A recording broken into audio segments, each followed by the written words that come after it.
기도문 빈말로 바치지 말라고 신부님이 말해서 빈말 안 되도록 하려고 하는데 우리 레지오는 얼마나 묵주기도 빨리 바치는지 제가 따라가지를 못합니다.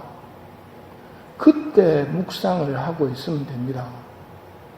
우리 레지오 단원들이 막 바친다, 빠르게 바친다. 그때 기도문을 느리게 해가지고 묵상할 수는 없지만 성모님께서 승천하심을 바라보면서 하고 있으면 그건 빈말이 아니란 말입니다.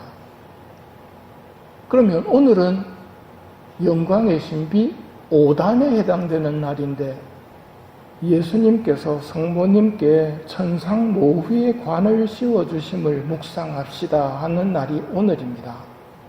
우리 엄마가 하늘의 여왕이 되셨고 하늘의 여왕으로서 관을 쓰신 날이 오늘입니다. 예수님께서 씌워주셨지요.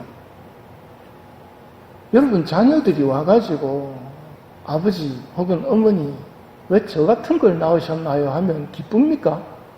마찬가지입니다. 여러분이 하느님 앞에서 겸손해야 된다는 말을 듣다 보니까 하느님 앞에서 왜 저 같은 걸 낳으셨나요? 이렇게 이야기를 하면 하느님이 기뻐하시지 않습니다.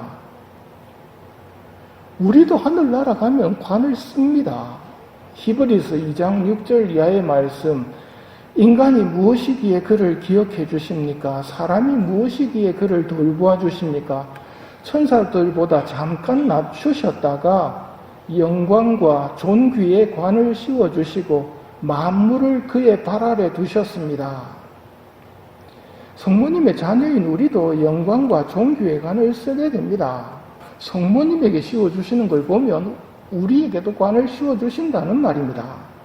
성모님의 모습이 묵시록에도 상징적으로 나옵니다.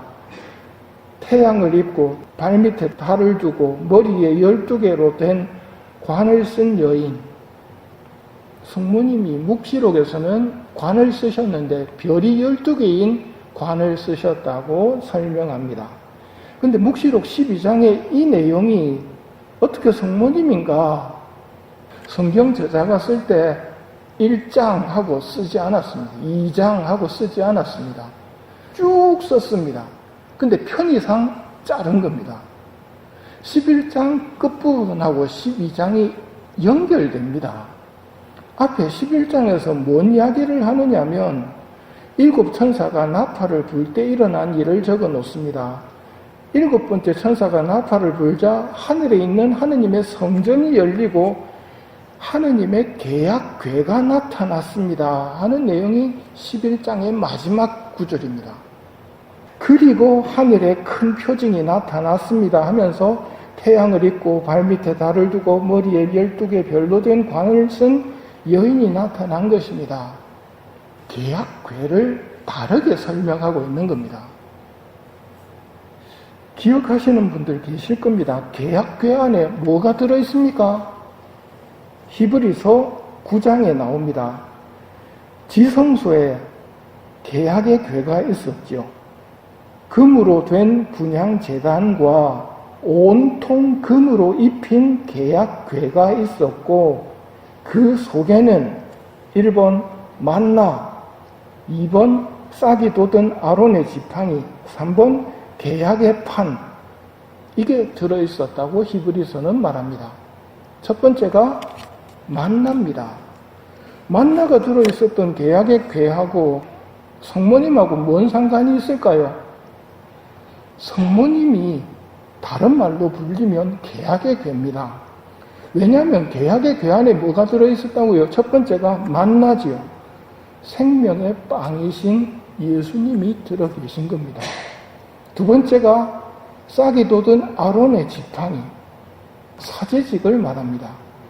예수님으로부터 시작된 사제직은 새로운 사제직이죠. 아론의 자손들이 아니라 예수님이 뽑으신 12제자로부터 이어가는 사제직입니다. 싹이 돋은 아론의 지팡이 이야기는 하느님께서 누구를 사제로 만들기를 원하시는가를 판별해주는 내용이었거든요. 세 번째가 말씀이 적혀있던, 십계명이 적혀있던 계약의 판입니다. 돌판이 들어있었다고 보면 됩니다. 그게 뭡니까? 말씀이 사람이 되신 예수님을 상징하는 겁니다. 계약의 궤 안에 들어있던 세 가지는 모두 다 예수님을 가리키고 있습니다. 계약의 궤는 뭘 가리키겠습니까?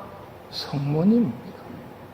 계약의 궤가 천둥, 번개, 지진 가운데서 장엄하게 나타나고 계약의 궤가 상징했던 성모님 모습이 드러나는 것이 묵시록 12장의 말씀입니다. 태양을 입고 달을 밟고 별이 12개가 된 관을 쓰고 나타나신 모습. 오늘은 예수님께서 당신 어머니에게 그렇게 대관식을 하신 날입니다. 그 대관식을 보면서 기뻐하는 것은 우리 엄마가 영광을 받는 날이고 우리 엄마에게 영광을 주신 하느님께 대한 사랑 때문에 기뻐하는 것이고 또 내가 받을 영광을 미리 보는 것이기에 기뻐하는 것입니다. 오늘 복음에서 보시다시피 저희는 모든 것을 버리고 스승님을 따랐습니다. 저희는 무엇을 받겠습니까? 진실로 말한다. 사람의 아들이 영광스러운 자기 옥좌에 앉게 되는 새 세상이 오면 나를 따른 너희도 12옥좌에 앉아 이스라엘의 12지파를 심판할 것이다. 당연히 관을 쓰겠지요. 우리도 마찬가지고 성모님은 말할 필요가 없지요. 모든 것을 버리고 따르신 분입니다. 내 자식의 생명마저도 바치신 분이 성모님입니다. 하느님의 뜻에 따라 그런 성모님께 천상 모후회관을 씌워드리는 것은 당연한 일이고 마땅한 일이고 우리의 기쁨이 되는 일입니다. 오늘은 그 사건을 바라보면서 기뻐하는 날입니다. 하늘나라에서 우리도 성모님을 따라서 성모님의 자녀로서의 관을 받고 살아갈 것입니다.